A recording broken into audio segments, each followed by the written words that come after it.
Meeting to order. Can everybody have an opportunity to review the agenda? I make a motion that we approve the agenda. All in favor? Aye. Ayes have it. Need a motion to recess into executive session? I make a motion to recess into executive session for the purpose of discussing personnel and a student matter. Second. Roll call. Roll call, please. Mrs. Dugan? Yes. Mrs. Dahl? Yes. Mr. Everson? Yes. Mr. Smith? Mr. Moore? Yes. Mr. Stricker? Yes. Good evening. Good evening. The Board of Education meeting has been called to order. Please stand and recite the Pledge of Allegiance. I Pledge allegiance to the flag of the United States of America and to the republic for which it stands, one nation, under God, indivisible, with liberty and justice for all. like to make mention and note that Director David Addison is joining us by phone tonight.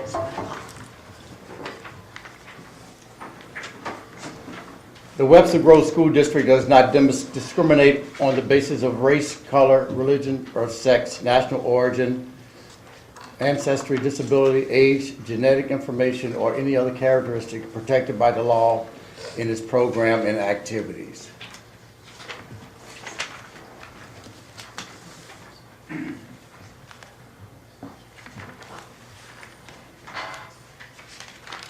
Welcome to the Board of Education regular meeting. The school board welcomes questions, ideas, and comments from persons in attendance. Members of the audience may comment during the public comment portion of the meeting when recognized by the board president. We ask that comments be limited to 3 minutes in order to complete the agenda within a reasonable time.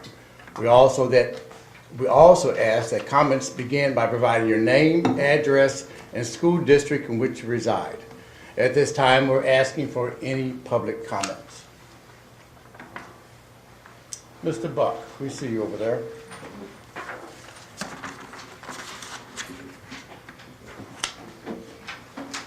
Dave Buck, 124 South Dome. I'm in the Webster School District. This is a similar comment that I made to City Council last Tuesday. Tip O'Neill, who, as you know, was Speaker of the House during the 1980s, famously said, all politics are local. And what's interesting is that since the Columbine shooting in 1999, which was 19 years ago, there have been 25 other school mass shootings, including Sandy Hook and Virginia Tech, and there's been nothing done at the federal level. Nothing. But that's not all. There's been nothing done at the state level. There's been nothing done at the city of St. Louis or the county of St. Louis level. And not only that, closer to home, there's been nothing done among our elected officials on city council here in the city of Webster Groves. They've done nothing. Our community has done nothing. I've done nothing. And I was touched by gun violence when I was small when my two best friends were blown away. We're all guilty of not doing anything. But here's my suggestion, that whenever the students of the high school walk out, that they just don't walk out, they walk out with the board, with the administration, and you march up to the steps of City Hall and make a plea or a promise that if they can spend some or all of the $1 million of the Prop P money, and the city gets $1 million every year in perpetuity, if they can spend some or all of that $1 million with the district to help keep our kids safe and protected, whatever way that is, that'll be a win-win. And I think it'll be a win-win for the school board and the city council, which to me personally, I've been to enough of the annual 2-hour meetings, and in my opinion, and I may be all off base, the relationship is just cool. It's like it's distant, it's frosty. I come away sometimes thinking you guys don't really even like each other very much. There's an opportunity for the school board and the city council to work better together for win-win solutions.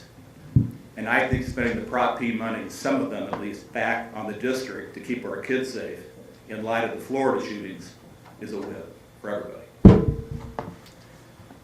Thank you. The board members had an opportunity to review the, See if there are any other comments. oh, any other comments? Sorry. Thank you. Thank you. You'll have another opportunity later in the meeting. The correspondence log, any questions or changes? Also, you have your board calendar in front of you. Make notice of the dates that were required. March 2nd, the Legislative Accuracy Committee. We're all set for our March 4th board talk, I believe. It's going to be at Lucky. At Breadco at Breco, 12:30 Sunday. Sunday at 12:30 to 2:30. Board members be there to answer any questions from the public.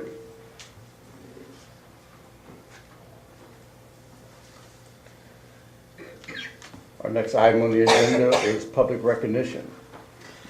Yeah, I'll take the lead on this, but tonight we're very excited that a lot of people are here, and I recognize some past board members, but I don't recognize everyone, but I heard that there were many in the crowd.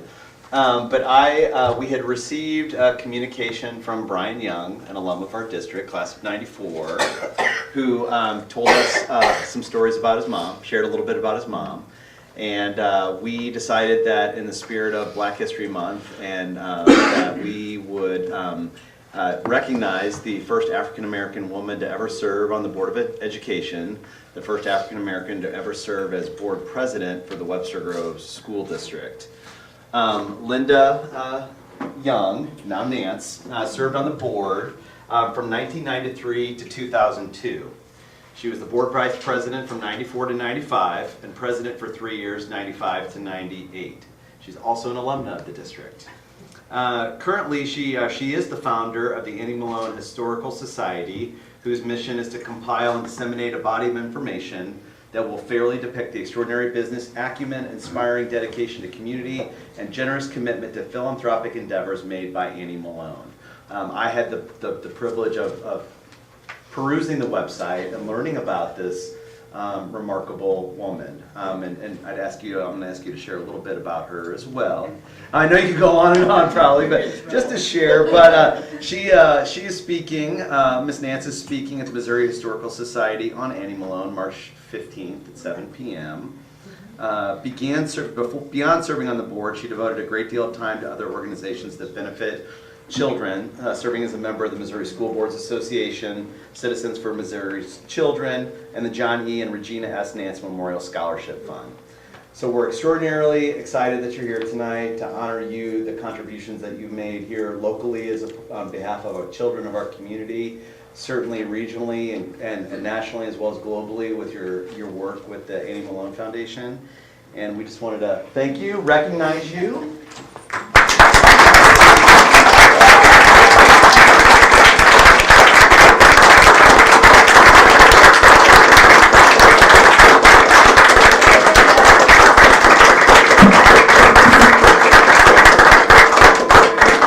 Love for you just to share just a few of the highlights from your experience on the board, as well as anything you'd like to share about your work now, and then following that, together maybe with Ellen's help, identifying the different board members and the people in the audience here today. I'll leave all the introduction to Ellen.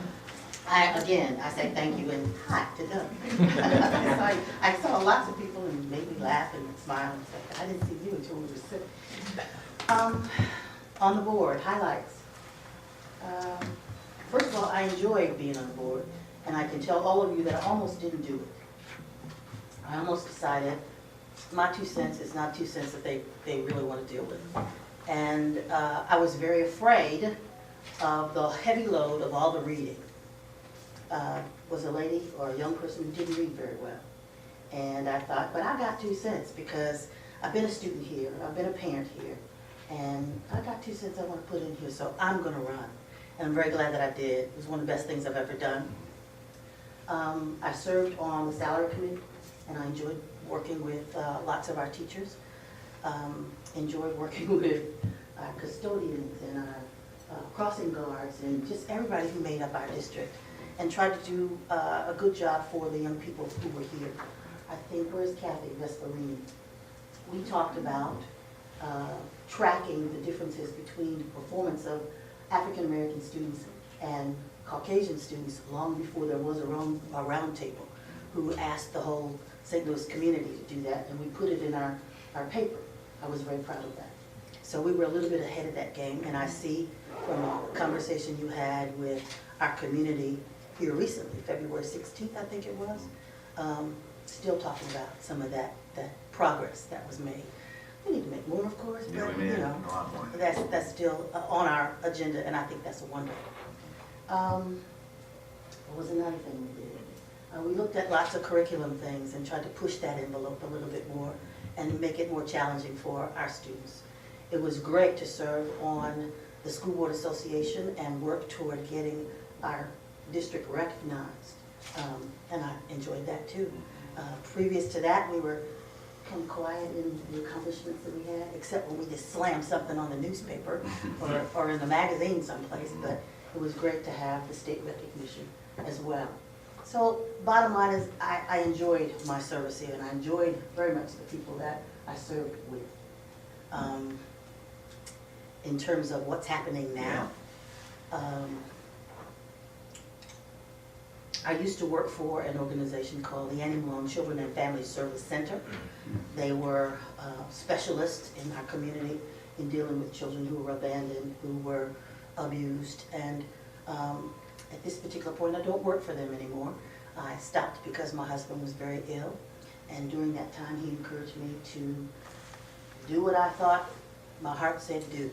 And my heart said, this lady is really something special.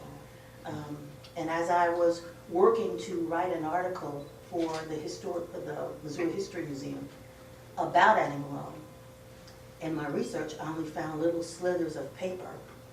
And I'm thinking, this lady has been in this town for 30 years.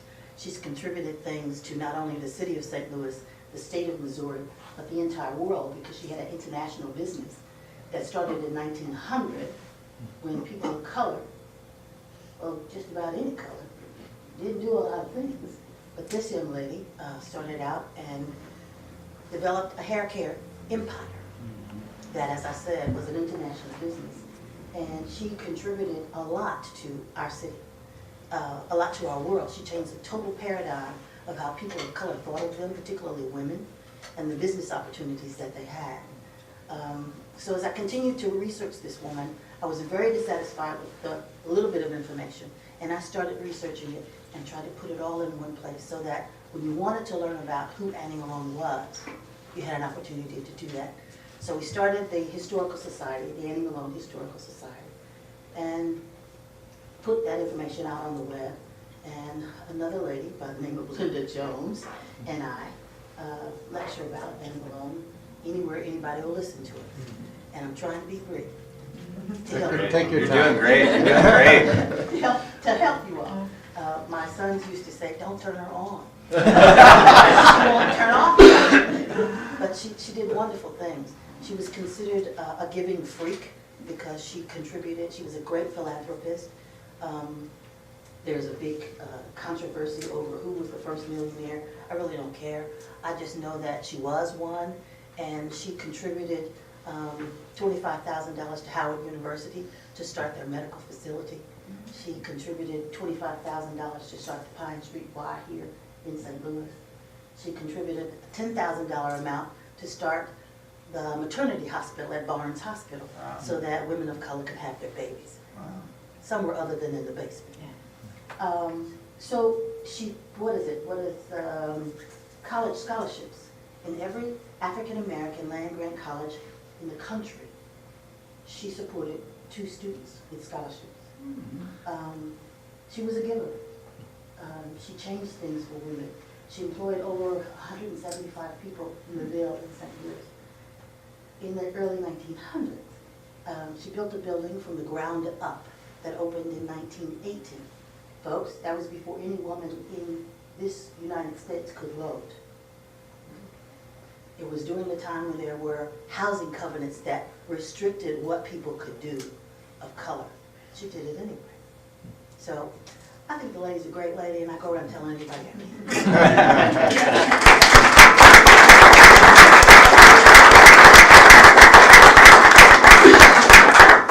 We can't thank you enough. And unfortunately, our board president sends her regret. She's unable to be here. She wanted to be here. And I want her signature on this, so I'm going to send you this nice letter that we composed, just acknowledging you, but I want her signature on it. I just thank you all once again for thinking of it. Absolutely, absolutely. Thank you. And we also wanted to see who are the other past board members in the room, and maybe if you stand and share what years you served and... Oh, what years we served? Maybe not. Maybe how many terms? How many terms? Oh, my. Wow. Well, you're special. Ellen, do you want to start? Just introduce yourself to the room. I am Ellen Chapman, and I served on the board 3 consecutive terms, and I had the pleasure of serving with Linda, and I am going to add something that Linda didn't say about herself. I became very good personal friends with Linda, and she deposited more than 2 cents to the community, to the board, and to my life. And this woman, I've always called her the bravest woman I ever know, because she reinvents herself.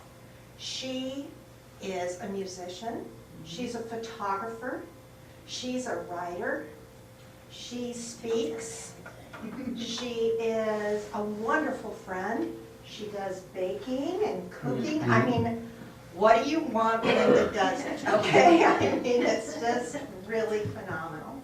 So it's been my great pleasure to know her and serve on the Board of Education with her and be her friend over some of these years following it. Our kids started in band together, and that's where I first met her. Those band parents, we don't know what to do with them, hang around with each other. So I'm going to go ahead, and this is Terry Gillespie, who served with Linda, and you were? I don't remember the years. I served 3 consecutive terms. I think the last year of so we served together 4 years, I think. Yeah. Awesome. And then Dolores Buffard, can you stand up? Dolores was a teacher in our district, and she still volunteers and does so many things in our district, and she always looked like she stepped right out of a band box, and she still does. Well, I met Linda through my teammate that I taught with at Lockwood School, Verlaine Hinson. And she told me that she was famous for her beautiful voice. And at that time, she wasn't on the school board, but I did hear that you went on the school board, and I said, well, I'm not surprised. She's great. She's a wonderful person. And so I was very happy to come and be with you tonight. Wow, very sweet.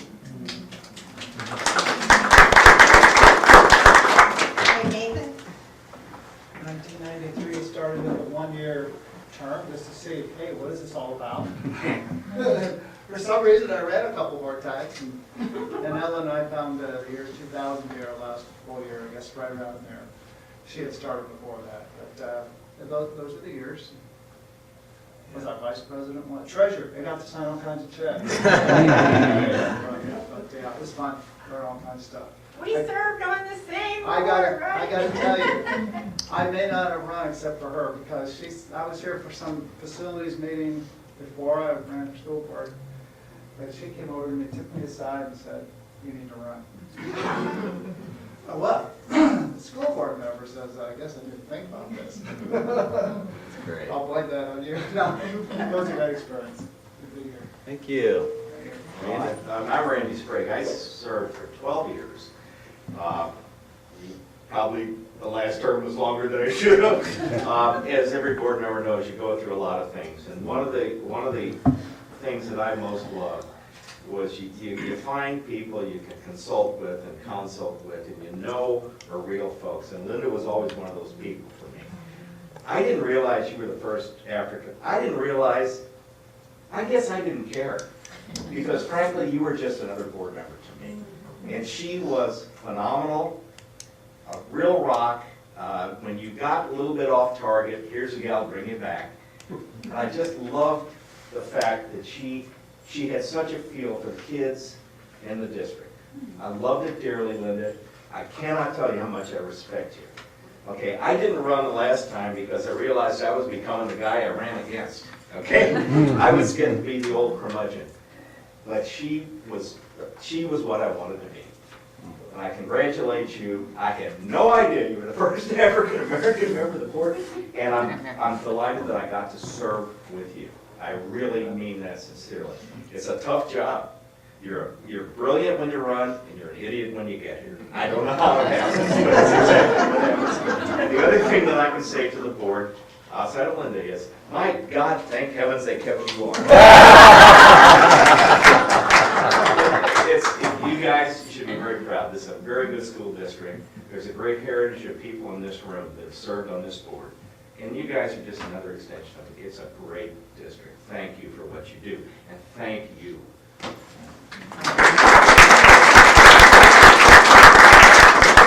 When did you graduate? You graduated from Webster what year? I graduated in '67. 67. Yeah. Ms. Nash, you had another comment? I have two comments. Go ahead, take your time. I'm not the first African-American on the board. Well, that's what, I'm the first African-American female that was president. well, that, oh, well, That's well, no wonder I didn't know. Walter Ambrose was the very first African-American. And actually, And he was served president. And there's his picture, I think. my wife's father. There we go.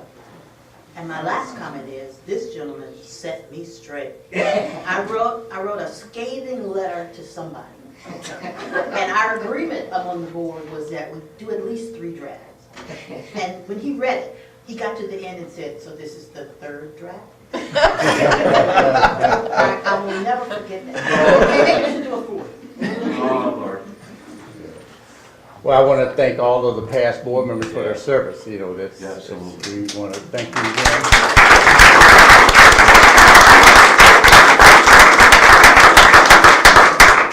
Ma'am, what is it? You're speaking on the 15th again, and where's that at? I am speaking on the 15th of March at 7 p.m. at the Missouri History Museum in Thank you. Forest Park. Yeah. And Ms. Nance, I think, thank you for continuing being that voice in our community and keep that message going. Absolutely. Thank you. Thank you. All Can right. we be? Yeah, you may. You can go socialize in the hallway. Yes, you go. Like we tell the students, if they have homework to do, and things like that,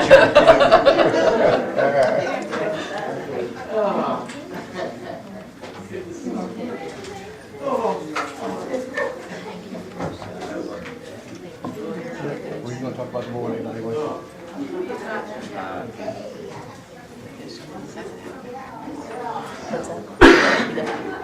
Next item on the agenda is the board self-evaluation.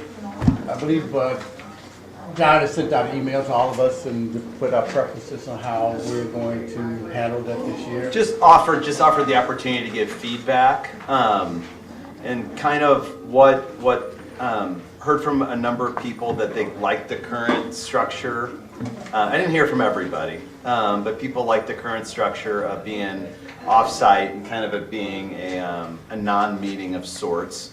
There was a comment made that, you know, maybe it's worth the dialogue to talk about it being a public meeting and possibly inviting the newly elected folks to the meeting. And so just wanted to kind of initiate whatever kind of thoughts and discussion that you all had on it. Comments? If you had any. Having never been through it, I don't have much to contribute. Well, somebody want to share with Jean? I just always think Joe? that it's more open if it is a private self-evaluation, just like a job evaluation is, where we just open up to each other about things that went well and things that didn't. Okay. Yeah, I've kind of always felt that way, that it's really kind of our session about how we're working with each other. I mean, it's kind of like, if you have a family discussion, you don't invite the neighbors to come over your family discussion. you know, sure, does it impact them? Yeah, if you're the family that's the crazy ones in the neighborhood, yeah, you're gonna affect the ones next door. But it's still something kind of within, but I do think from the standpoint of, I know when I was actually running for the board, I sat in on the session, but I asked if it would be okay if I stayed. Just because of the fact that I didn't want to interrupt that, but I wanted to see what was going on, you know, and how that would be. So I think I don't think we have to have it a meeting in order to make it available to Keita and Christine if they want to kind of see what the process is all about. That's a good idea, that we could invite, you know, the facilitator, we could invite new board members as well. I don't have a problem with that. I think it would be good. It's kind of an unusual year. There's only 2 running, there's 2 openings, so it kind of makes that happen before the actual quote-unquote election would take place. So in future years, if that wasn't the case, that might be an issue, or that might have to be pushed back or something like that if that was still something that wanted to be done. I felt it very beneficial last year, personally, and I thought the discussions were, I thought we kind of handled the discussions pretty much on our own. You know, I'm not against the consolidation of the information, but I felt that we kind of handled a decent discussion on our own. Okay. All right, great, so we'll just Proceed with that. Proceed with that, yes. Okay. And the schedule for March 26th and the time and place to be determined.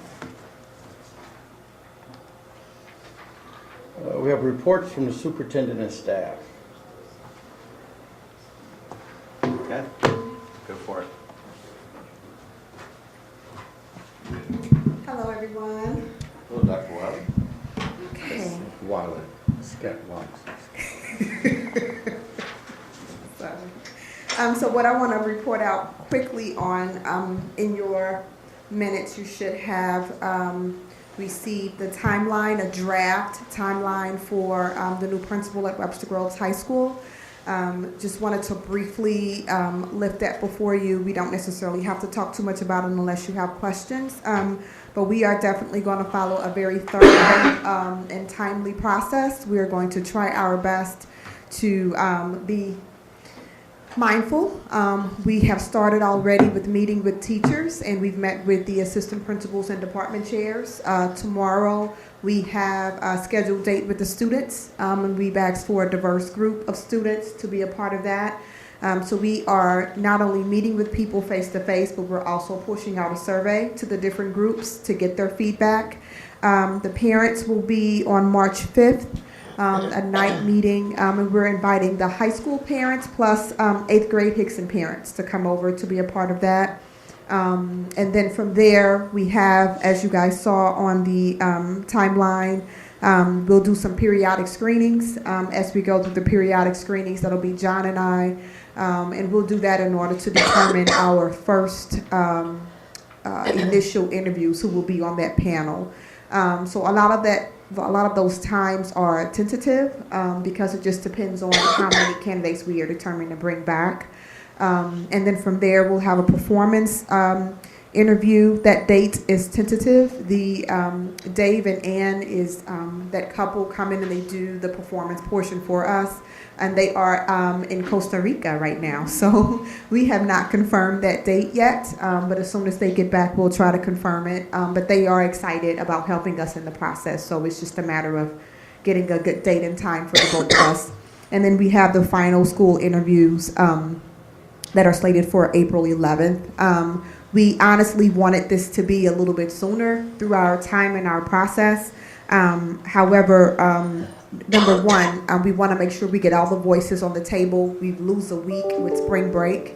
And then after that, the next piece of that is making sure that we have the time to select the right person. We are committed to getting the right person at the high school and not just any hire. So of course, board members, if you're interested in being a part of the process, please let John know or just email me, and we can make sure that we. I would love to designate somebody, Joe or Steve, or if Amy expressed an interest. But in the past I would be happy to do that. year, we've done that, have one board person kind of be the Fly on the go-between. wall. Be a liaison just to observe. Liaison to observe the process. That would be great if Joe would. I'd be happy to do that. Okay. Yep. Okay. Either one, but Okay. if the timing doesn't work out for you, Joe, let me know and I'll. Okay. Great, absolutely. Thank Okay. you. All right. Any other questions or anything about the timeline? I know I had mentioned if there was a way to compress a little of that. I'm Right. just afraid that's getting out there a little too far, and I know you mentioned there was only, 6 high school candidates? 7 right 6? now. 7 right now. But I mean, 6 positions open regionally. Oh, yes, yes, yes, yes, Okay. yes. So, I agree, and we'll take a look at it again and process it. We did want to try to make it go a little bit sooner. We were processing that, so we'll think about it again just to double check those dates. Yeah. Well, one of the things we talked about too is that, we're trying to hit that April 9th meeting, that first April meeting, and we know that we didn't hit that. So what we talked about is being able to read the situation, and if we have a candidate that is possibly under contract that needs to get out of it, you know what I'm saying, that has to sign it before we meet next, possibly calling like an emergency meeting to come together and hire them, like, right after that. Yeah, Trying to not wait. yeah. The board meeting should not be the problem with having a great candidate, Yeah. except the deadline. Yeah. Yeah, because you need. Yeah, let's get Talk the right about person. signing contracts in Yeah. March and April, yeah. So if you have any questions or anything, let us know. We have you down, Joe. Yeah. Okay. Sounds good.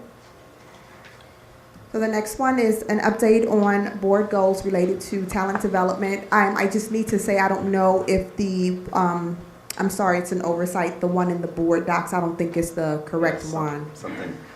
Something got incorrectly put in there. I apologize. We'll upload the right one. Okay. All right. So I apologize, some of these points you'll see for the first time, not having a time to preview them, but please stop me, interrupt at any time. So our 3 goals overall were to design and implement and recruit, hire, and retain more professional staff of color, the administrative evaluation tool, and then also the PBTE, which is the performance-based teacher evaluation tool to determine if it's aligned and if it supports the district's vision, beliefs, and goals. For the first goal, we've done a lot of work on this. We have a subcommittee, and the subcommittee itself identified 3 goals from that goal. And the first and foremost goal is definitely to hire a more diverse professional staff. And so we have done a number of efforts, making contact with universities. I've been a part of a number of conversations with the local universities, in addition to our Shares event, which I think was very successful. And we did get a number of diverse candidates from that event, and we have ensured that we have maintained contact with them and have ensured that they are aware of the postings that we have out there. In addition, we've been working a lot on providing principals with unbiased interview questions and also processing through an alternative interview process. Some of the people of color expressed some anxiety walking in the room, and everybody on the interview panel does not look like them. There's not a person in the room that looks like them, and how that can be a little bit uncomfortable. And we've also talked about how can we ask questions that are very straightforward. Sometimes when you ask a person who's not similar to you, their background, et cetera, what they share is going to be different. And so sometimes that has been seen as a negative because your experiences are not like my experiences. So we have researched and come up with some unbiased questions that we have been sharing with principals as a part of their process, in addition to kind of switching up the interview process. How do we do things? How do we involve more people of color in our district as a part of your process? And of course, our partnership with universities and colleges. I'm really excited about that. We have we have a number of colleges now. We're trying to figure out like where everyone fits in now, right?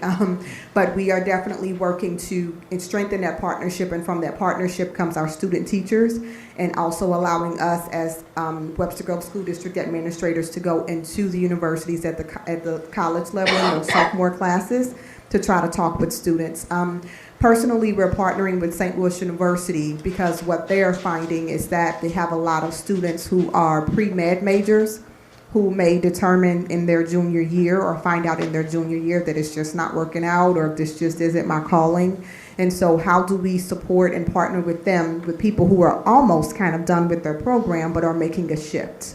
And so we'll be working on a partnership to try to capture them. If you think about all of the AP courses that we offer, we need to make sure that we are keeping that train of qualified people to come in and teach those courses. So that's a couple of the things that we're working on, but overall the subcommittee's goal is really just to continue the work of those 3 major goals that we've set out for this year.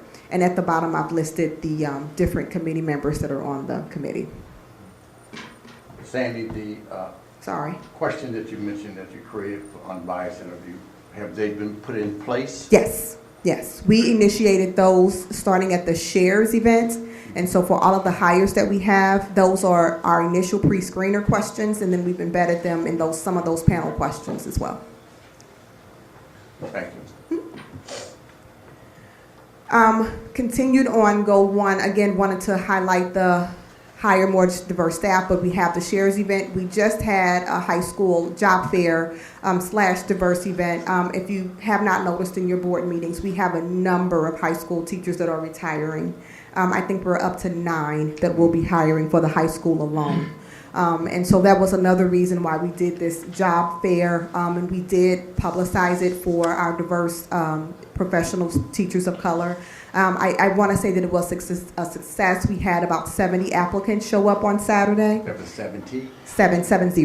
And then from there, we moved candidates back from math department, the English department, and then the science department. Those 3 departments were currently hiring. And so there was an interview panel that followed up after the initial screener. And so we were able to bring candidates back same day on Saturday for interviews, and some of those followed up on today because we actually had more. We were happy about that. We had more than Saturday could accommodate. So I think the math department itself probably interviewed about 13 people that second round, and our English department around 8 or 9, and our science department about 6 or 7. So we're really excited about that, hoping that it'll yield the best candidate for that process. Again, it was at the high school. We had teachers that volunteered their time, and we're very appreciative of that, as well as a lot of district administrators and teachers that came. And we've accumulated the list of diverse candidates, and we were sharing those names and those people from that Shares event to that job fair event. Sandy, also you mentioned earlier that you're staying in touch with these Yes. candidates. What methods are used for communication? So what we've done is we sent them an email, we sent them a thank you. We also, when jobs come available, we make sure that we push out an email directly to that group to let them know this is an opportunity, please sign up if you're interested. We've had a couple that have called us back and wanted more information about their resume and their cover letter, so we provided additional feedback with that. And then I know a number of principals have kept in contact with a couple of candidates as well, just in, again, feedback and support and understanding what is an interview process like, et cetera, et cetera. So we're just making sure that they're aware. A number of the candidates just weren't aware of Webster Grove School District and who we were and what we have to offer. And so we've just been continuing to educate them on our district. I know it would be a lot to write a personal note, but that would go a long way. It would. Mm-hmm. It would. And some may like texting also. So. Yeah, I text a lot.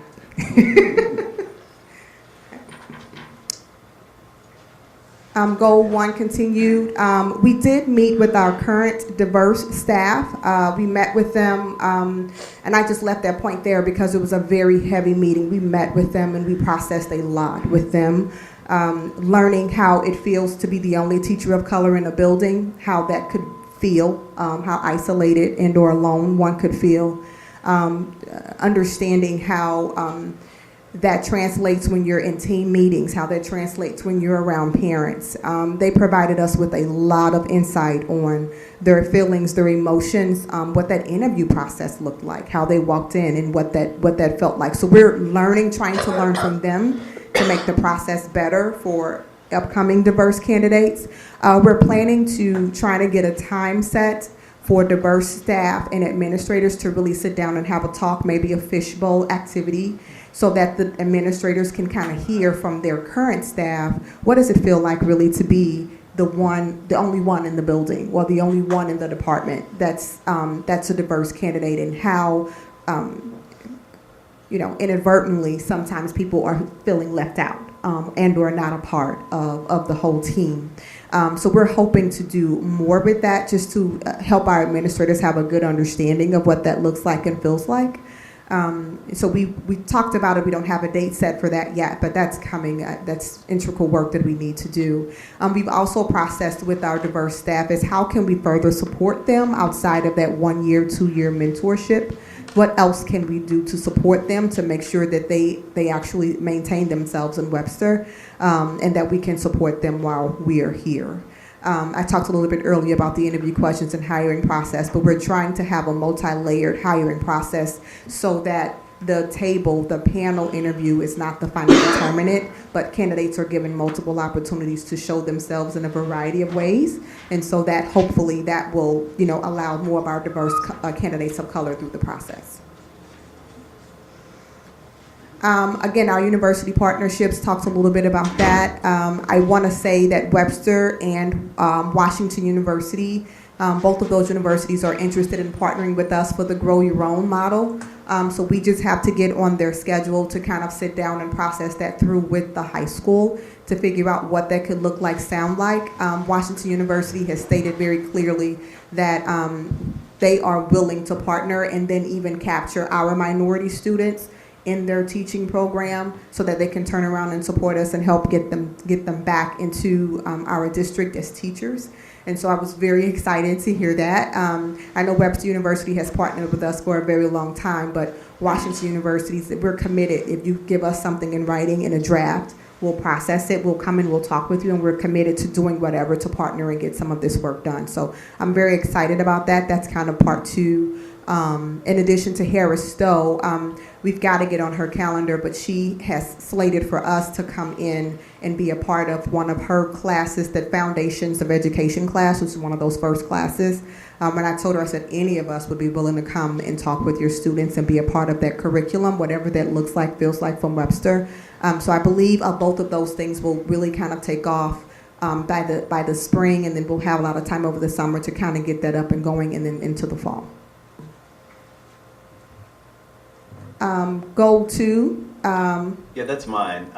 Still, it's a work in progress. One of my goals this year was to, if you remember, I came to the board and a goal, it was kind of self-initiated, was to develop an administrator evaluation system that was in better alignment, kind of similar to some of the work with the teacher tool. Is there a better way to align the tool to what our goals are? It's not that the current tool is broken necessarily or proving ineffective, but is there a way to streamline that actual instrument and the process to be more beneficial for all involved?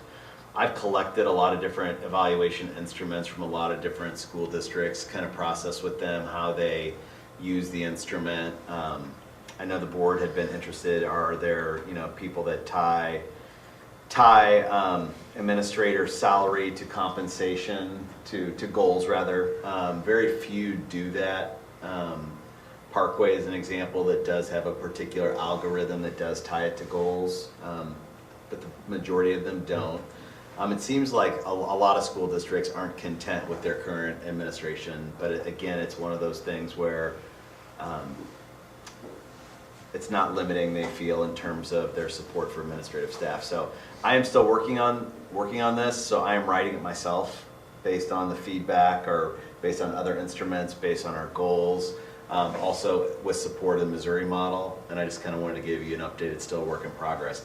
I set on my calendar, just as an FYI, as Wednesday is my days. I try not to schedule so that I can do more visionary, big picture type work My team tries to help me as different detailed items and different things come to, like, you gotta delegate, you gotta let that go. And so I've gotta do a better job myself of that, but sometimes Wednesdays get full when things happen or things pop up. But it's still a goal of mine to try and do that to you after administrators prior to the end of the year. And goal 3 is really assessing the teacher PBTE, which is the performance-based tool, teacher evaluation tool. Really, our committee has already met multiple times. I'd say we're in meeting number 4 or 5. We're really still discussing the effectiveness and the efficiency of our current tool. So currently we use eye observation. We've had eye observation in our district about 5 or 6 years. And anytime you have a new tool, you always have to give it time to process it, right? For people to learn it and for it to get in there and to view to see. It is unfortunate that some teachers are finding eye observation, the tool, to be a little bit cumbersome, and it's just not as user-friendly. Some of the things that we're hearing in addition to the verbiage in eye observation. And so that's why we're looking at its effectiveness and its efficiency. It just comes down to us asking the question is, does this tool monitor and evaluate what we are hoping and expecting from our teachers? That's just the bottom line. And if the answer is yes, then we really need to figure out why are there concerns with it. If the answer is, I'm not certain, then we need to figure that out. And if the answer is no, then we need to be on the path to potentially making adjustments. So in talking with the committee and processing with the committee, I think we know that the verbiage, there are some things we can modify, but I think we're also committed to possibly walking down the street and maybe thinking about something different, and maybe putting some things in there in the interim until we get there. Because whenever you think about getting a new tool, it's going to be some time for research. You're looking at about a year and a half of research and processing before you potentially get to somewhere else. So I don't want to be vague on it, but I think that's kind of where we are as a committee. We know we need to make some adjustments. What those look like, feel like, we're not certain yet, but we're committed to still having the conversation and walking down that street. We did make some adjustment to student surveys. Student surveys are issued annually to every single teacher. To administrators, we get those on a evaluation cycle. But the student surveys are given to every single teacher to give to their students, and those surveys were long. High school teachers talked about how some students in middle school, some students may take 5 surveys in a day because every teacher has to issue a survey. And if you're talking 25, 30 questions, by teacher number 4, the kid's probably just clicking, right? Are you really getting the best feedback? So we're going to make some modifications to the survey for this year. We're going to add a component, an NA component. We're going to take off some of those questions that really don't really speak to what we're hoping to get or capture. And then we've also processed how we can shorten the survey and have a better system. And so the PBTE committee, I'm going to draft a timeline and outline for that. We'll come back and meet and see what our new surveys would look like. But just for your knowledge, we will be pushing out a different student survey for the 18-19 school year. Are these paper surveys, or are they like? They're electronic through SurveyMonkey. Yeah, and the kindergartners, it's kind of difficult because some of your little people aren't reading, they aren't reading yet, or they don't understand the verbiage. So they need support and somebody reading it to them, and it's it can be interesting. Well, I just wanted to add that, so you're thinking of what the tool, does the content of the tool align with what we're hoping to accomplish? Is it efficient? So is it effective? Is it efficient?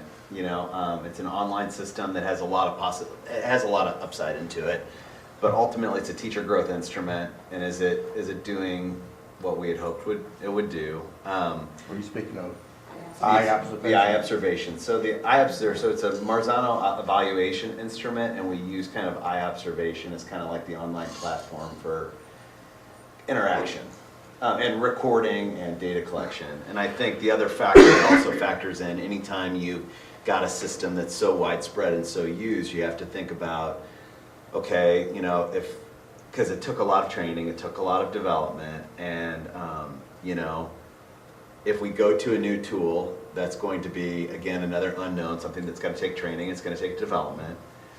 Similar to what is a common thing always with staff, which is understandable, is what's coming off when this goes on. You know, so there are multiple factors that lead to kind of sometimes teachers' feelings, administrators' feelings, and then just timing. So it's not all just, okay, it is or it isn't, and then go, having to consider all those other aspects too. I know, I saw you. On Trying to remember what you asked.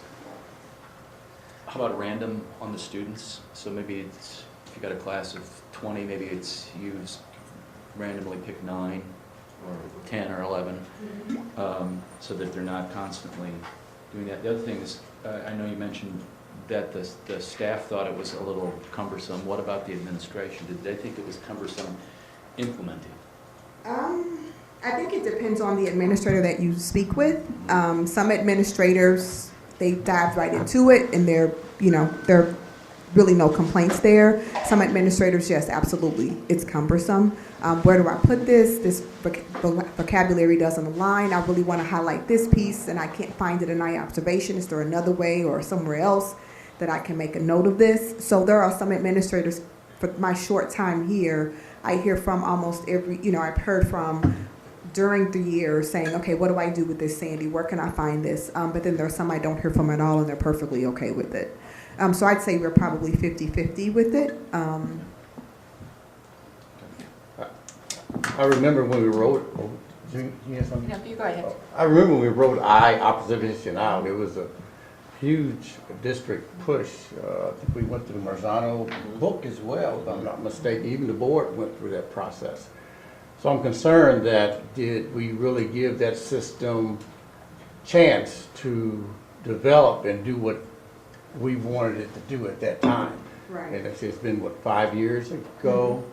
Now we're maybe talking about making adjustments to it, or maybe looking, maybe scrapping it or doing something else. Just keep that in mind. Yes. Maybe it was the new and upcoming thing at that time, and we did put a lot of effort and time and resources into it. Right. Make sure it's just not lack of effort versus the system is not living up to what it was supposed to be. And I think that's why we ask the question of what is the tool not doing for you that you think it should be? And okay, if that be the case, can we put something in the interim to see? What might that look like? Is that additional PD? Is that having sessions where people can come by and get support, where we have some designated people to sit in on there? Is that creating an alternative for administrators that want to weigh things a little bit differently and they have the option of doing something else? So some of those ideas we've kicked around, which is why I don't think we're firm on moving away from it yet. I think we'd like to see if there are some other things that we can do. I think the purpose is to give immediate feedback. Absolutely. Yeah. And we want a tool that provides them with what they need to grow. Like, that's the purpose of it. And if it doesn't, then we need to figure something out. So I've been at most of those committee meetings, and it's really interesting because the teachers go and talk to their other teachers. And I think everybody loves Marzano, but, the book, but you can't change the eye observation categories, and you can't move things around, and you can't say one of my priorities is making sure that we're rewarding teachers who try new things, who have a democratic classroom, who really believe in our values, who are working towards more diverse curriculum within their classroom. All the things that we're trying to do as a district, eye observation is not encouraging. So if Marzano would get more flexible, that would help. But the other big concern I have is that other districts in the state of Missouri don't seem to have gone this way. And there are other systems that many school districts are going. And with all the tumult at the state legislature in DESE, I'm a little worried that we might be forced to change. So it's good to research now what the options are, so that we're not stuck in a really difficult situation where they don't want us using the tool that we've used for 5 or 6 years. And the state does have a model, correct? Yes. They do, and they now charge for it. It was free a few years ago. Yeah, that you And can modify. it allowed you much more flexibility. Yeah, I want to kind of echo what Emerson said, that if we're really going to make a commitment to something, if we're trying to force a square peg into a round hole, that's kind of an issue down the road. And the resources, the time, and the angst and the financial effort behind it, we really need to make sure we're going to get what we really have expected from it. And I think naturally it's a product that we buy, and if you don't create it, because I've thought about, because I've looked at the Missouri administrator model a lot.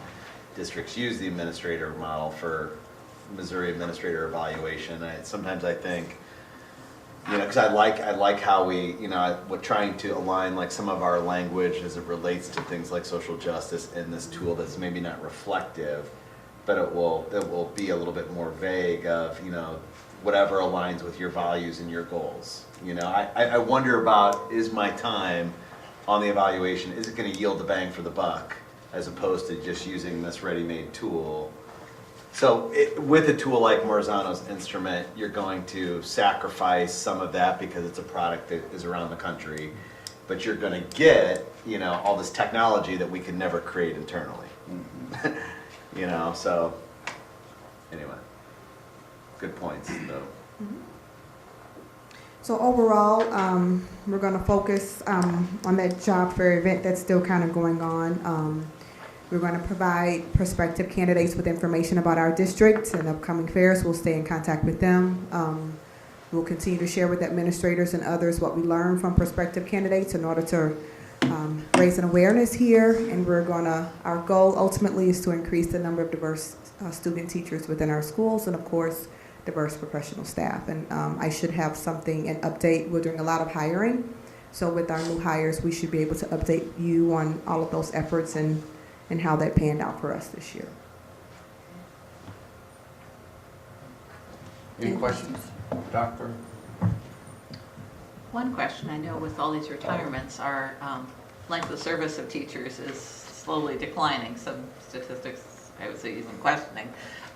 Is there a way to attract diverse teachers who have a lot of teaching experience already? Yes, and that's historically, when we hire diverse candidates, they typically come with experience. Rarely are we hiring diverse candidates that are fresh out of college. So are we stealing them from other We districts? are stealing. We're opening the door when they come. We're inviting It's a nice them way of up. saying we're stealing. Yeah, we are. We do. That's an effort of ours. To be quite frank with you. Yeah. But we also know, and we've had conversations with principals, that novice teacher, that green teacher, that 22-year-old fresh out of college could be phenomenal, could actually take the work to the next level and bring some things to your team that you didn't even know existed. And sometimes that experienced teacher can come kind of set in their ways, and that doesn't help either. So we're committed to hiring the best candidate, whether 10 years experience or fresh out of college. Thank you. Next is Dr. Dimbo. Good evening. I was here.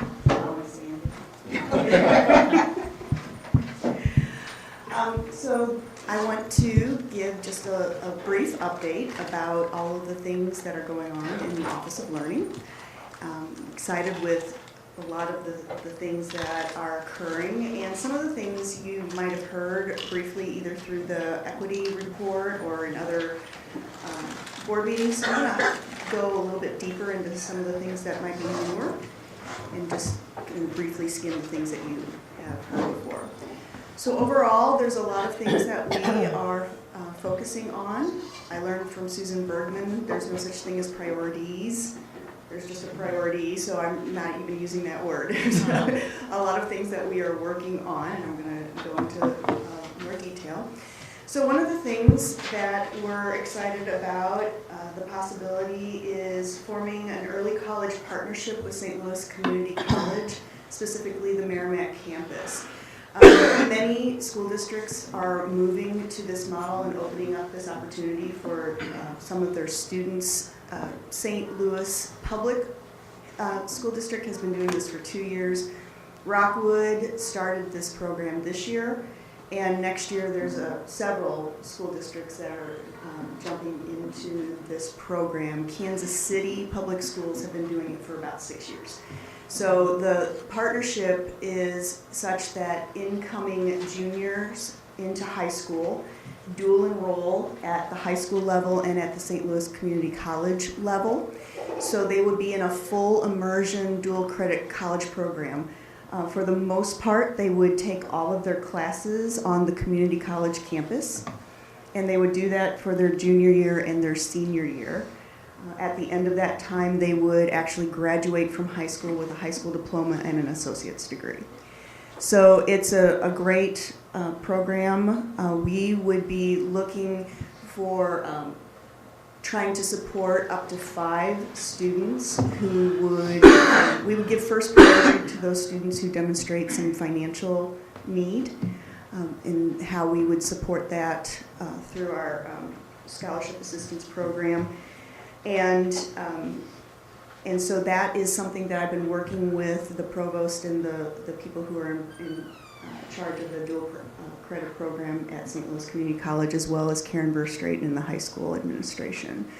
So that my hope is that we will be able to bring a memorandum of understanding forward to you after finalizing that with St. Louis Community College and sending it to Mr. Copeland and having him take a look at it, hopefully by the next board meeting that we can bring that forward. Would the students still be eligible to do extracurriculars here? Good question, yes.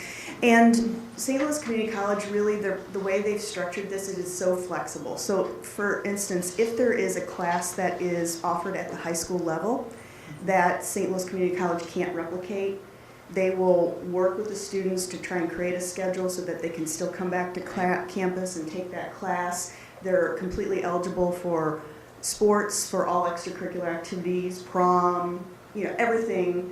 They want to make it as flexible for the students as possible. So yes, there's all opportunities there for our kids. So their attendance there would be counted as attendance, so like dual attendance? Right, yes. Chris, any special reason why we're limited to only 5 students?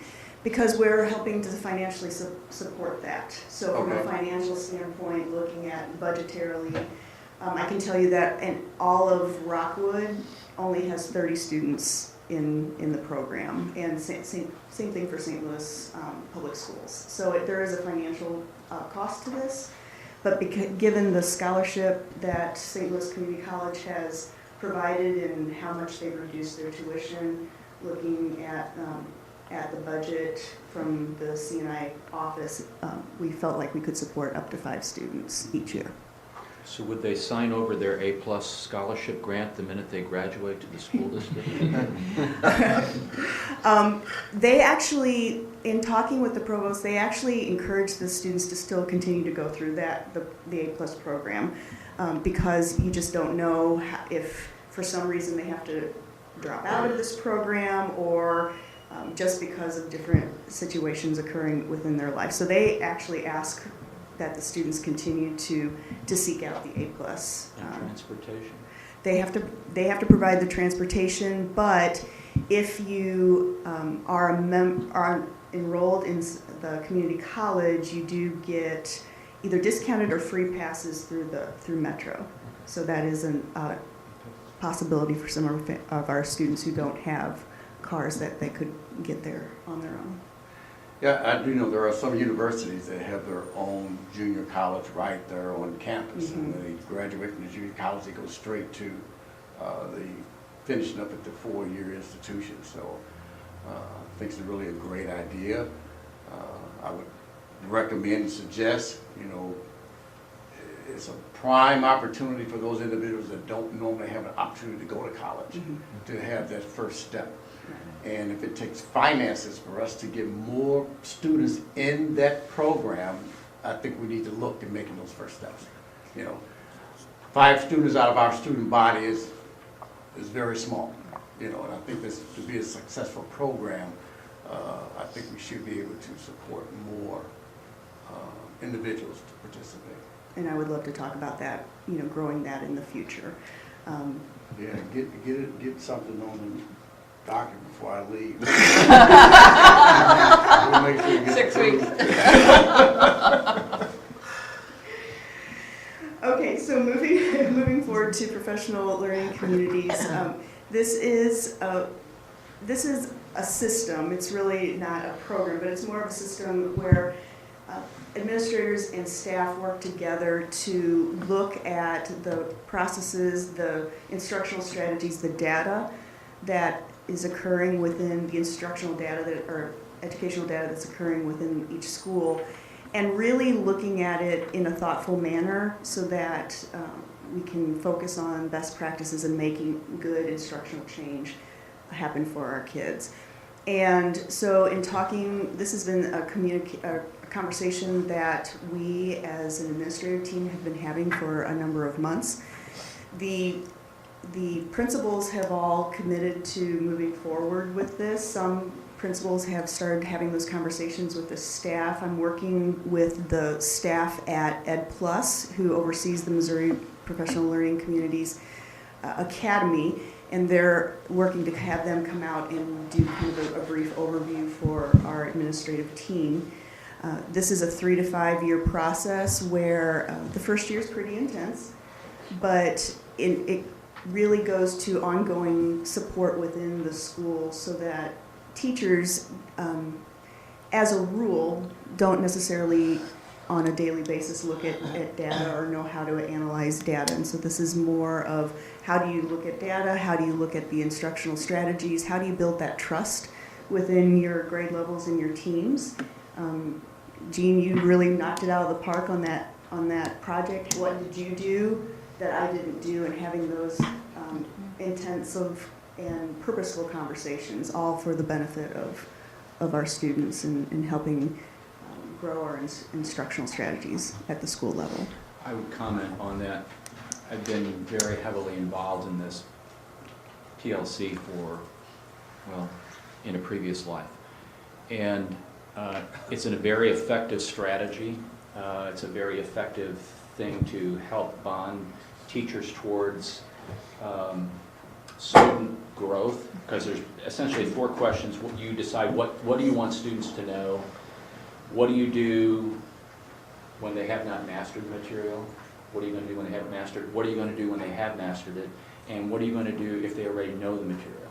So there's kind of those 4 things that you answer, and what happens also eventually comes out of this is a common language, because you can't have 4 teachers talking 4 different terms and common assessments, which is very helpful when you flex groups around and help kids who maybe already know the material and those who don't have a clue. So if the district is really committed to this and the staff really understands this can be a very powerful process for not only staff but for students. And just to give some credit to Tony Arnold, Avery Elementary has been doing this for a number of years, and actually Avery, I believe it was last year, was designated a distinguished PLC school for the state. And so he's helped lead a lot of these conversations with our administrators. And you know, whenever you implement something, there's what went well, what was a bump in the road, and so he'll be a great asset for us as we move forward with this.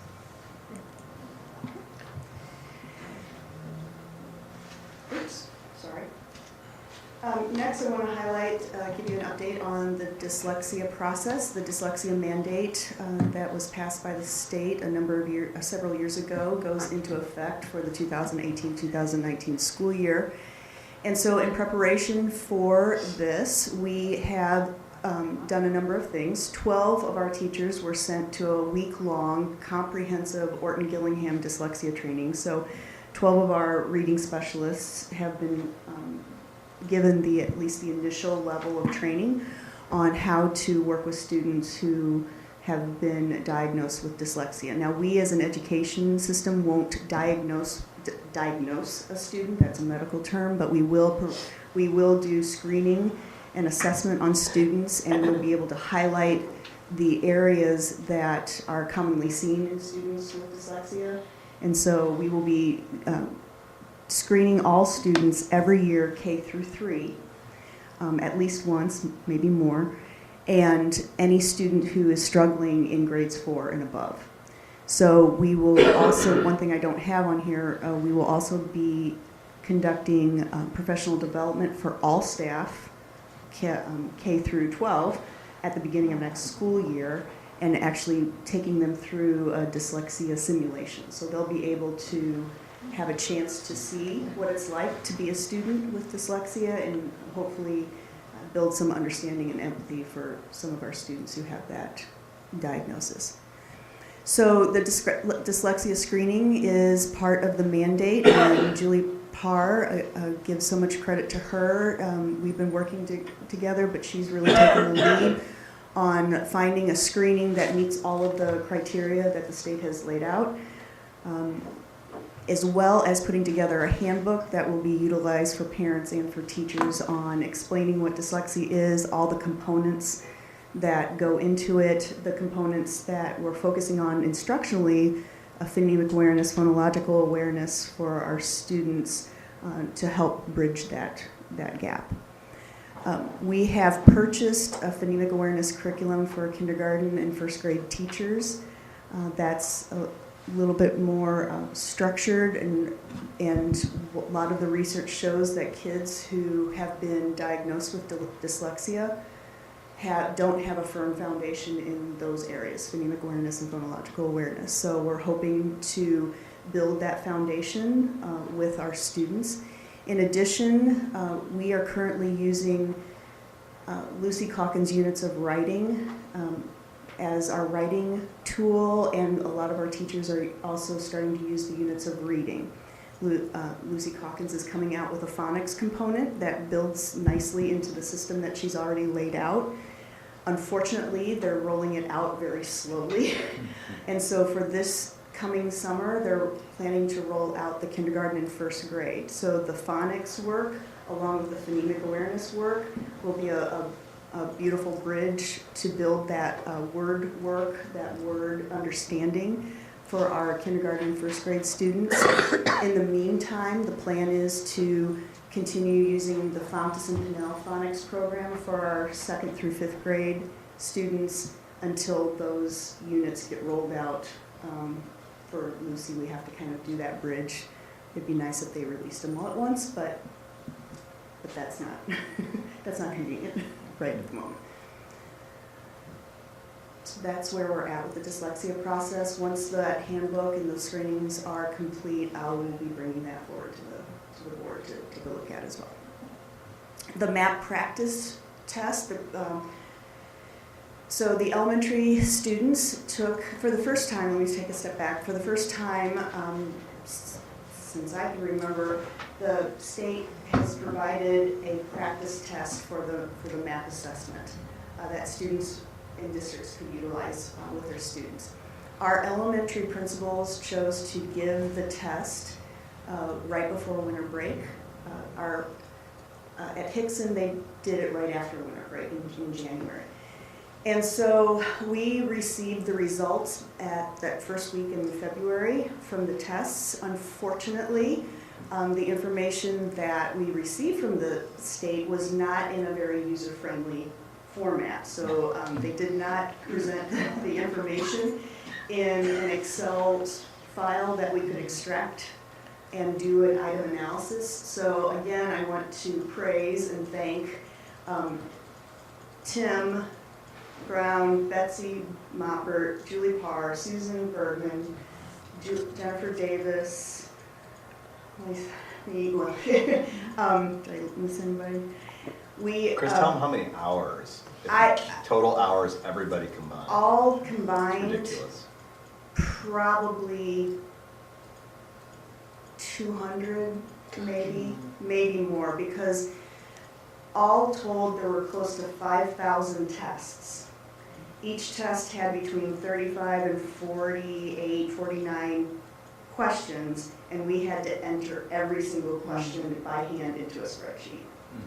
Now, it sounds like a lot of work, and it was, but we also wanted to honor the time that the kids and the teachers have put into in order to make this worthwhile. So So we've done some preliminary results. The coordinators have done a great job of putting together a presentation for the principals on what were the significant concerns that popped up, like what were the questions that were the lowest, our students scored the lowest on, and what were the standards, the goals that aligned to those questions. Also taking a look at the type of questions, because sometimes it's not necessarily the content, was it the type of question asked, and have those kinds of questions. The deeper dig into the curriculum is coming, and we're hoping that when we take the true summative test in the spring, we'll be able to get an item analysis too, and when we compare the results on the different learning targets from when we took the pretest to the spring, we'll see, was it a fact that this wasn't taught yet, or is this truly a hole in our curriculum? So that's where we are with our math pretest. A lot of work. But the information that you're pulling out of these pre-tests probably won't be able to use until next year. Well, that's why in talking with the principals, that's a good question. In talking with the principals, that was one reason why we wanted to give the test when we did. We didn't want to give it closer to the actual summative. One, we didn't want to burn the kids out with all of the testing. And two, if there are tweaks that we can make, either with our curriculum or our instruction, it will give us time to do that. Good. So through that process, that's why the coordinators put together those presentations for the principals to utilize with their staffs, so they can have those conversations about these are the areas of our learning goals that we scored low in. Take a look, what do you think, and have those discussions at the building level. Send the state a bill for those $200. Well, that's one of the things as you think about next year, again, just the cost and value of the whole exercise, and will the state get their act together? Because the kids had to take it like it was a full assessment, like the full MAP assessment. So it's a tremendous amount of time, but the thought is if the data that you get is going to be valuable, then it could be worth it. And certainly they got to get some things figured out before we probably fully participate. Right. We wanted to give All it grade once levels, to see what, this is a new year with a new assessment. Another new Another new assessment. And so having the opportunity to see it ahead of time, because the practice assessment mirrors the actual assessment in types of questions and the learning goals and learning streams that are covered. So that's what we were told by the state. So we felt like we wanted to see it at least once and get an idea of what we were looking at for the spring, since it's something that we've never had the opportunity before.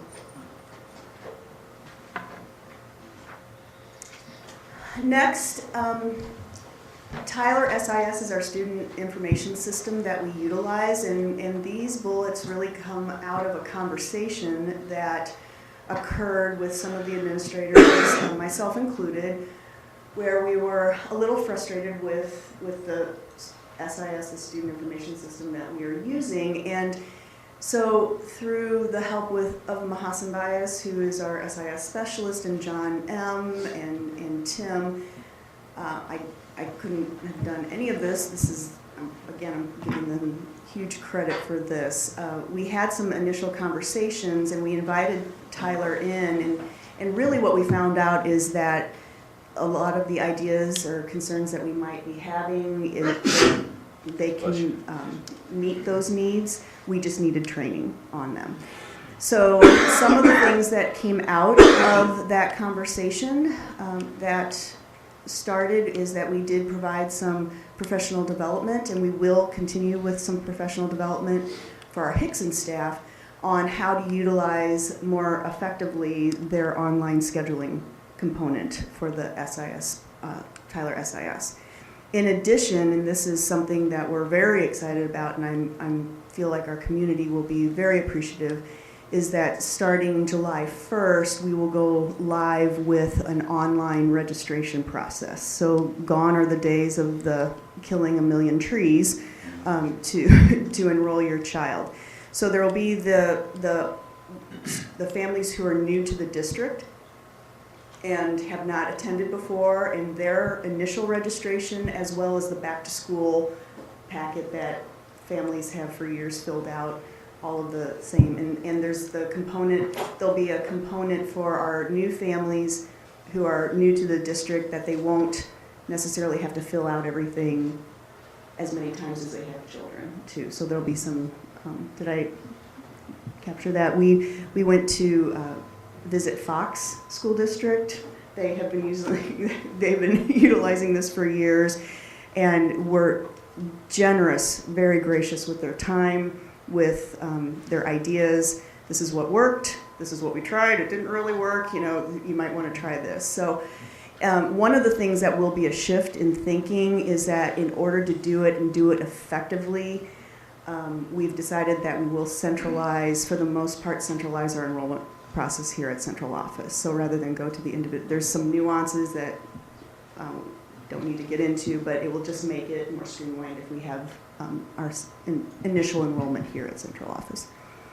And last but not least, with Tyler SIS, starting for next school year, we will be implementing SIS Pulse, which is a data analysis warehouse management tool, so that, again, when we visited Fox, they've been using this for a number of years. This will allow us to streamline not only our educational data, where we can focus in an easier manner the students who who might be at risk. You can determine those, but it also talks with our core data, our financial component. It really goes across all of our departments here at central office and throughout the district. So we'll be implementing that for the 2018-19 school year. At least on the administrative level, we're not going to push that out to teachers just yet. I spoke about this before, but we are going to be looking at the convergence of our health guidance, science, and library curriculum learning goals, so that we can make sure that we are hitting all of the particularly health, not just physical, but social emotional health needs of all of our students, and making sure that we have a clear idea of who's teaching what when. And so that will be ongoing starting next year. We've had some initial meetings about that, and thank you, John M. He's helped with that as well. And as well as the gifted process, a gifted evaluation process, our staff have attended a number of meetings and conventions just from a getting information standpoint, and the formal program evaluation will occur next year. We're looking at bringing in an outside facilitator for that process, just to help us look at our programming with clean eyes, someone who hasn't gone through the process itself. So that will be occurring next year. And Chris, is that all of the programs and all levels? Gifted, yes. Yes. Mhm. And when you find out when those last ones were done, will you let us know? Yeah. Okay. Something that will be brought forward in the future. Last year we brought forward the K-5 science learning goals and proficiency scales that were aligned to the new Missouri learning standards. The 6-8 science learning goals and proficiency scales will be brought forward for formal review and approval, as well as the looking at the formal approval of our K-8 social studies learning goals and proficiency scales, again because of the new Missouri learning standards that have come out. And just below lists a number of the professional development opportunities that have occurred or are coming up. A lot of it you can see based on what I've already said. The last bullet point, equity training schedule, we have conducted, thank you, Sherry. Sherry did a lot of this legwork, a social justice audit to look at all of our staff members in the district who have attended our initial social justice training, to see who, because we switched from when it was, we asked for volunteers to go, to about 4 to 5 years ago when it became a part of the new teacher program, so our new teachers attended. So there was a gap there that when it was voluntary, not everybody who was in the district at that time went through that training. So we've highlighted a number of our staff. We're also looking at providing tiered support for our staff based on not only their job description but years in the district, so that our social justice initial training isn't just a one and done. So what can we do to help support our new teachers? What can we do to help support some of our support staff based on what their job descriptions and how they interact with kids in the community? So those are the things that we're looking on and working on as well. Thank you. Any questions for Dr. Bidwell? Thank you, Chris. Thank you.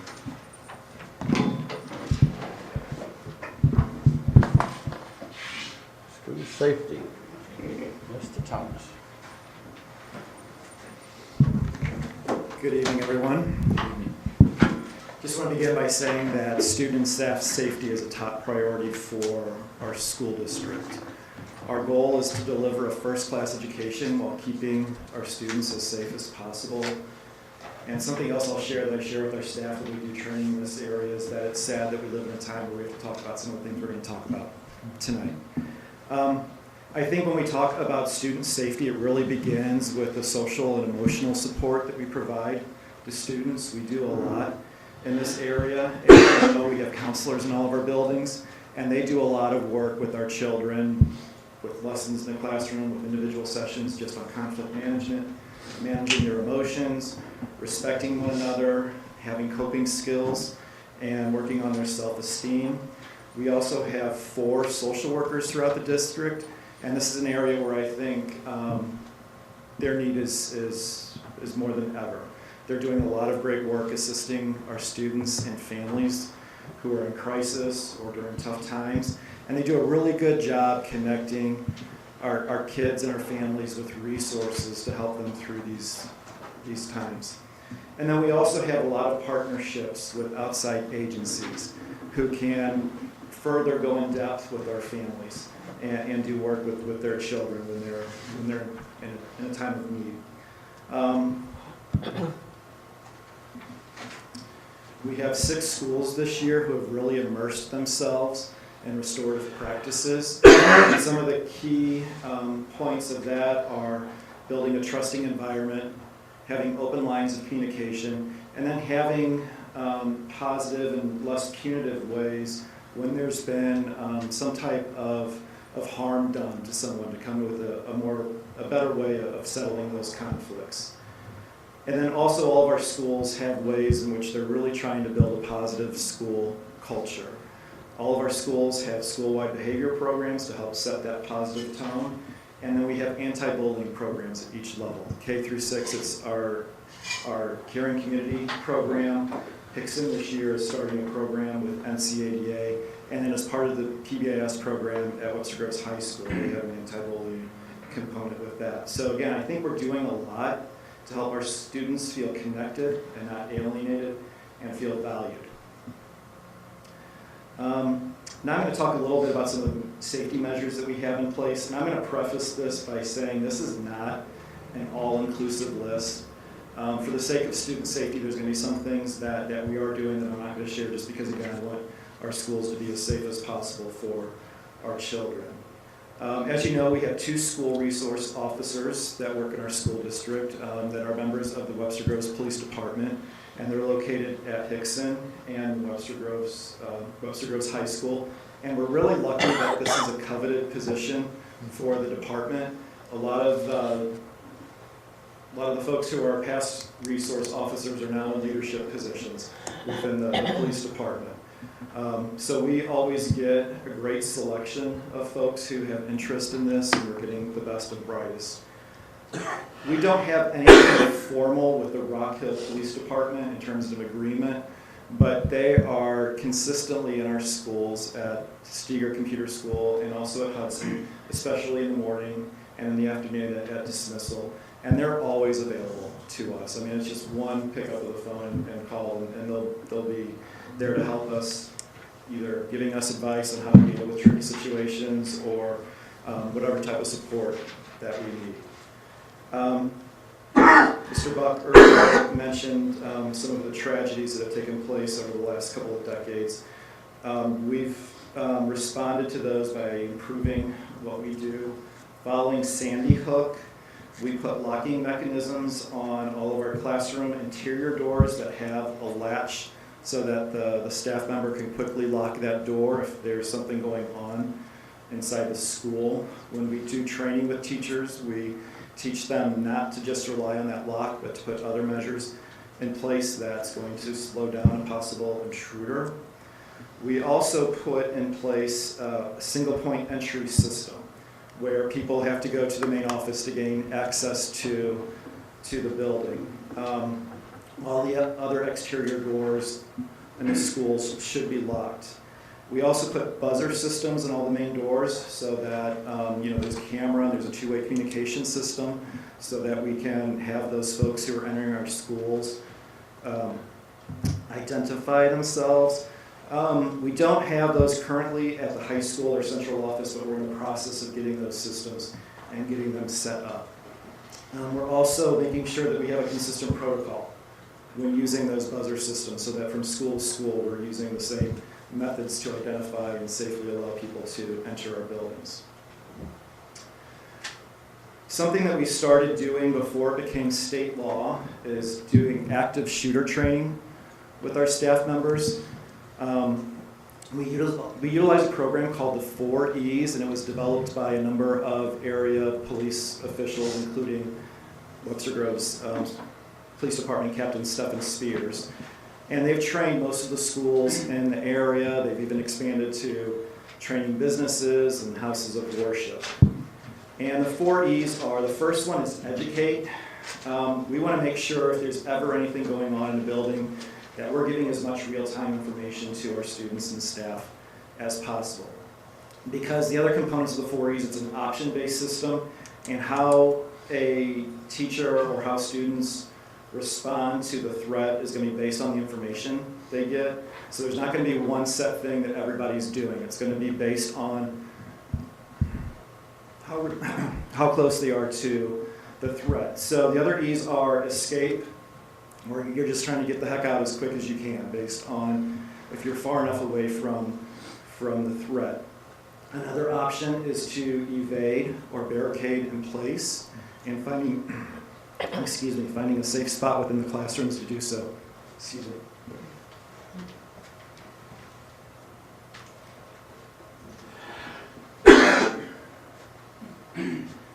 And then the last thing, and the thing we hope we don't have to do, is engage, and that's when we're trying to protect ourselves by overpowering the bad person. So we do training annually with our staff on this.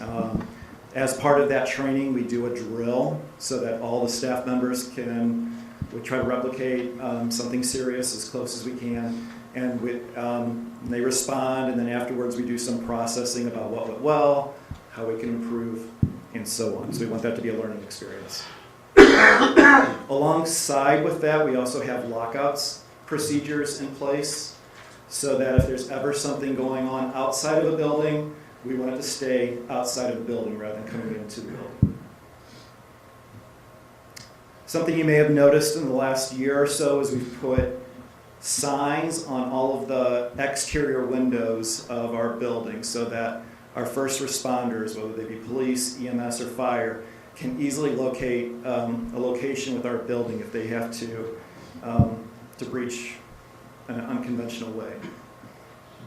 Dr. Wiley this year, she has spoken to you about the Raptor system, which is our new visitor screening system that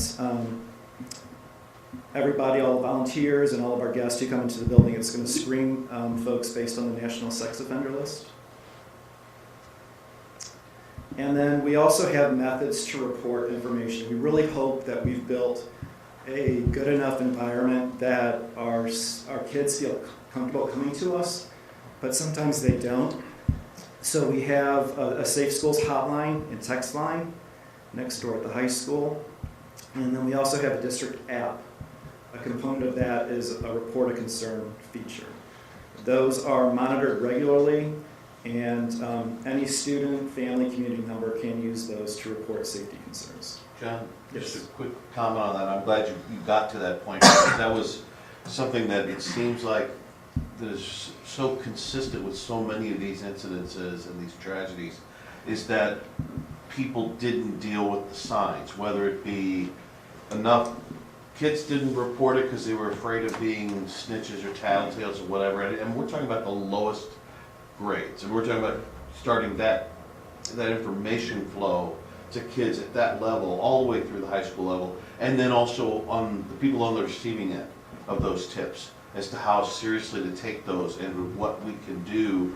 And I would actually, you know, we always have to caution ourselves as far as how far we can go within, you know, get into the privacy of students and families and things like that. But I would rather have somebody come back and tell me later we went too far in trying to prevent something than have somebody come back and say you didn't go far enough.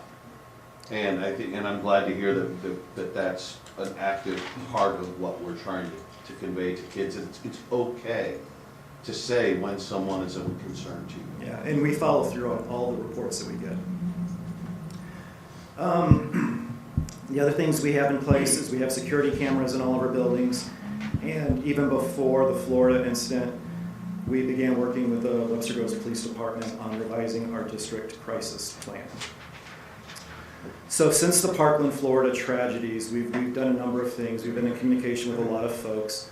Last week I met with our school resource officers. This morning I met with Chief Curtis and Captain Perks from the Webster Groves Police Department to talk about how the police are going to respond, what more we can do to keep children safe. On Friday, as part of the regularly scheduled superintendent's meeting, Dr. Simpson was there along with police officials from a number of municipalities, including St. Louis County. Did you want to talk Yeah, more superintendents and police from all over the region met this past Friday. Superintendents met an additional time. And again, a lot of it was talking about what would be police response, which can be different from municipality to municipality. And then there was a brainstorming session of different ideas to support school safety. Clear to all of us is the need to keep coming together, and so that's why another meeting has been scheduled for, I want to say it's March 5th, it's a Monday. But people bringing school district-based teams to come back together, from safety resource people to communications people to building leaders, to kind of all be in cahoots. Not all be in cahoots, but all learn from one another and best practices. There were a lot of great ideas that came up from both the police and superintendents, and a lot of different wonderings, kind of like John's highlighting some. I've met with tons of people, tons of high school, we've met with district administrators, just to go over procedures, to tighten procedures, but then also to discuss what else can we do. And we've generated lots of ideas. Some of them are people coming from other school systems that have ideas. Some of them are our own original ideas. But we'll continue meeting to kind of formalize what are some of the things that we want to make standard operating procedures in our school district. So. John, in a question on that as follow-up, and I know that there's been a lot of people expressing very strong opinions about whether or not you should arm teachers and things like that. And I would like to hear if that was brought up and what those people, because I mean, we've had that discussion before several years ago. I think it was after an MSBA event when somebody had presented that, and I feel like our district is very different in the way that, but although we're like a lot of the close districts to where we are, I mean geographically, but I can't tell somebody in Kabul, Missouri, that is covering 60 square miles of district or whatever. I'm just using that as a district that probably nobody's heard of other than some of us. You know, I can't tell them what their rules should be as to whether or not, because they might not have a municipality that can be on campus somewhere within 1 to 3 minutes. But what were one of the officers spoke, and it was kind of like, oh yeah, that makes perfect sense. Is the officer said when police come into the building, they're looking for somebody shooting with a gun, and their job is to take that person down. And so if you were equipping any kind of staff member with a gun or anything like that, there's a high probability that they might get taken down. So there wasn't a vote or anything, but the local police office were saying it wasn't a wise idea. There was differences in the room because one of the things that somebody brought up is about, a handgun versus an AR-15 isn't a really fair fight. And should we be equipping police officers with, better weapons? And there was differences of opinion. So I won't say the name. But there was one police officer who's a chief of a big area who wasn't necessarily in favor, and really it comes down to like rifles. The accuracy with the rifle is much better than the accuracy with a handgun. And so, and we've been broached about it before, and it's even a discussion at this point, even in Webster Groves, in terms of the police department. And this one particular chief said is that we train our people, and it seems to be a consensus, is that we train our people to go towards the action, go towards it. Don't go towards to get something else, go towards the action. And so this particular chief wasn't necessarily in favor of anything else.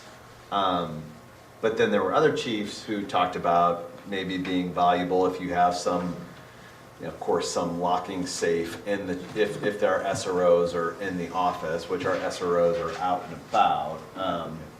So they were kind of on different sides of the fence. Again, it wasn't a lot of every chief weighing in. There was over 75 police personnel in the room. Because as soon as you have it locked here, it's going to occur over there, and somebody's going to say, well, why didn't you have it? Well, it was because it locked over here. Yeah. And you happen to have a situation where, I happen to be carrying it, but the person was way over there, and I had to run, and by the time I got there, it didn't matter what I was carrying. Right.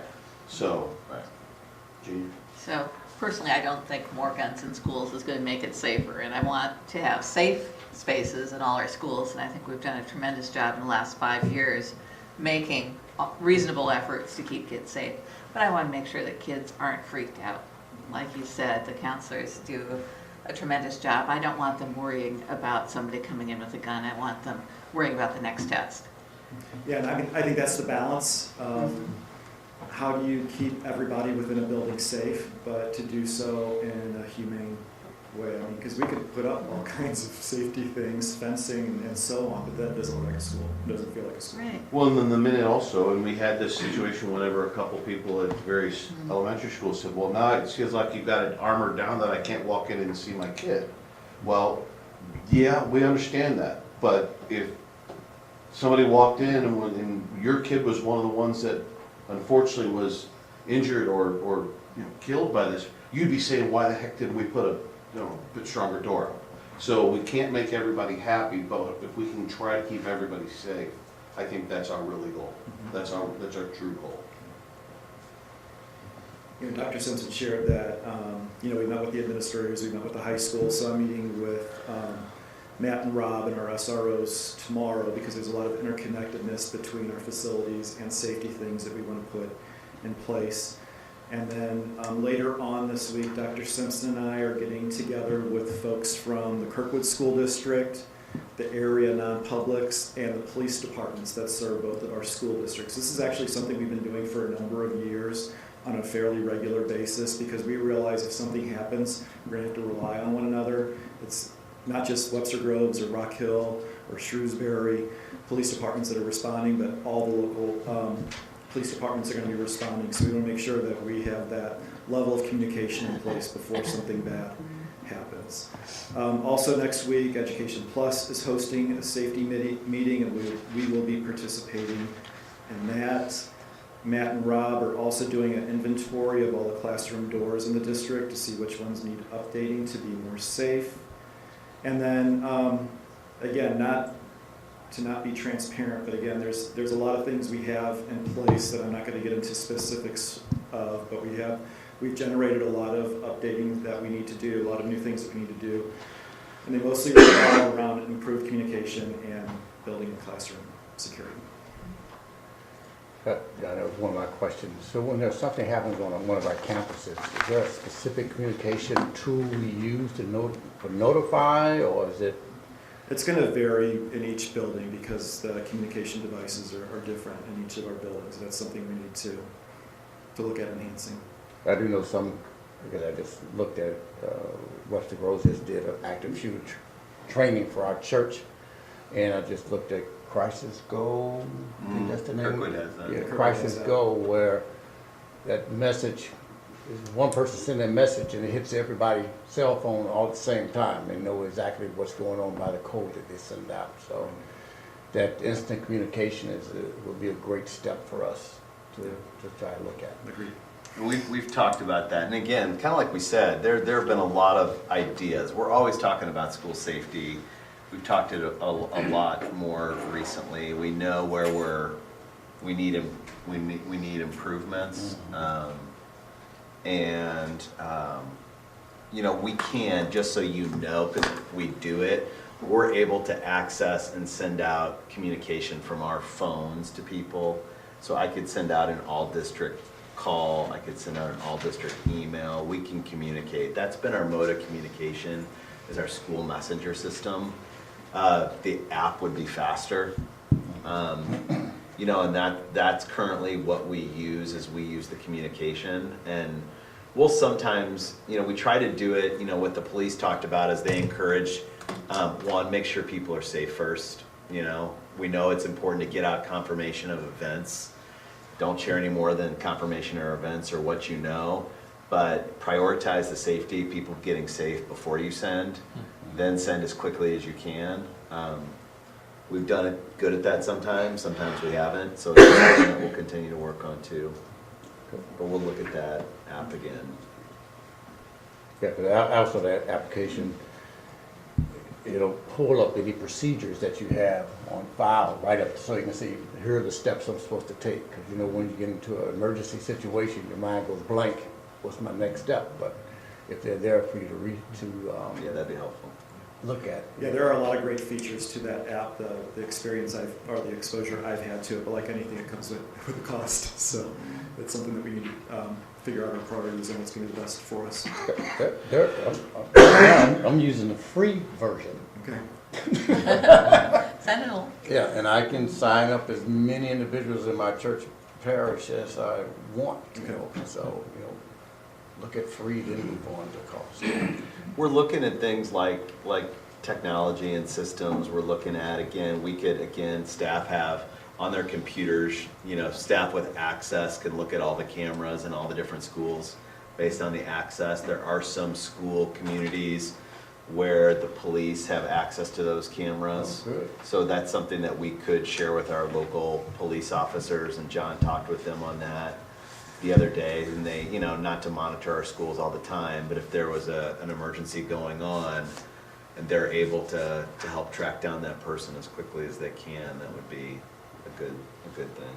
Yeah, and the conversations I had with the police about that is that, you know, we would put some guidelines in place in which they would be able to do it. And I think we'd also have to take a look at our board policy to see if that was consistent with what our board policy was.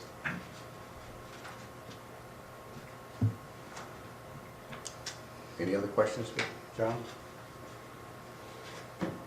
Thank you. Thank you. Apologize for the frog in my throat. Very much appreciate the efforts, John, from everybody that's involved. Thank you. This is the second opportunity for public comments. Any public comments? I'd like to comment. Yes, ma'am? Hi, my name is Catherine Nelson. I live at 871 Tuxedo Boulevard, and I'm a sophomore in the high school.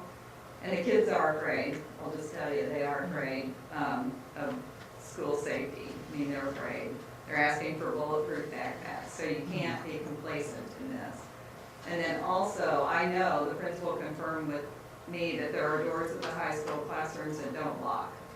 So we can't go fast enough to get those doors to be able to lock. The only thing that they can do is barricade in place. Those doors have to be able to lock and lock easily with a turning mechanism and not necessarily a key.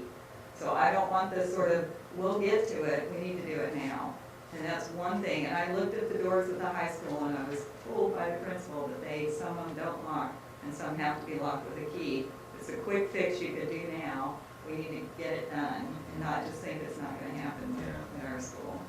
Yeah, I could assure you that the deadbolts, and Bruce can attest to this, the deadbolts have been ordered already for doors, and I'm sorry, I'm not supposed to comment, I'm sorry. That's all right, no, I think it's important enough to That respond. there's an action item. Yeah. Dave Buck again. Part of my job as a marketer is to identify early trends or ideas, follow them, and you probably have all read the book, The Tipping Point. They do reach a tipping point, and some don't tip, and they fade and they die away. Other trends and ideas go over the tipping point, and they become national, powerful epidemics and movements. And I think what we haven't talked about here is the other side of the story, or as Paul Harvey would say, the rest of the story. Because what happened down at Parkland High School is that it was a terrible tragedy, but my mom always said something good always comes out of something bad. And the thing that's good that came out of that shooting were the students. The students, not the adults, are the one that's leading the change. They're the ones that are standing up, speaking up against the NRA. They're speaking up against federal legislators in Washington, D.C., and they aren't going to stop. Their line is enough. Enough is enough. It didn't happen after Sandy Hook. It didn't happen after Virginia Tech, but it's happening now. And the thing is, I've got a daughter that goes to Tulane. I've been to Tulane. I've got a son that goes to Butler. I've been to Butler. I teach classes at the University of Kansas. And at least at those places, you can feel it. It's an awakening. There is an energy, an electricity. And it's not white, black, male, female, have-nots. It's student, adult. The students are rising up. And what I'm saying is that here in Western Grove School District, especially at the high school, this is a change of culture. Students are becoming empowered more than ever to stand up not just for the gun violence issue, but for any issue. And these kids are like wild Mustangs. And to try to corral them, I think is a terrible mistake and injustice. We have to let them run loose. We have to let them find themselves. We have to let them go after issues. We have to let them take risks. We have to let them fail. It's okay to fail. But they'll get back up on their feet again and they'll try again. And I'm telling you, watch these kids in Florida. They've organized national marches. They've organized national protests. They're going to march on Washington, D.C. Students that are 18 years and younger, not the adults. Watch for the kids. Okay. Thank you. Any other comments? I'd like to entertain a motion to approve the items on the consent agenda. I make a motion to approve consent agenda items 9.01, 9.02, 9.03, 9.04, 9.05, and 9.06. Second. All in favor? Aye. Chair, you get David? Yeah. Ayes have it. Do I really have to ask for the next one? I'll make a motion that we adjourn. Second. All in favor? Aye. All right, David, thanks. Good night. Thank you, David.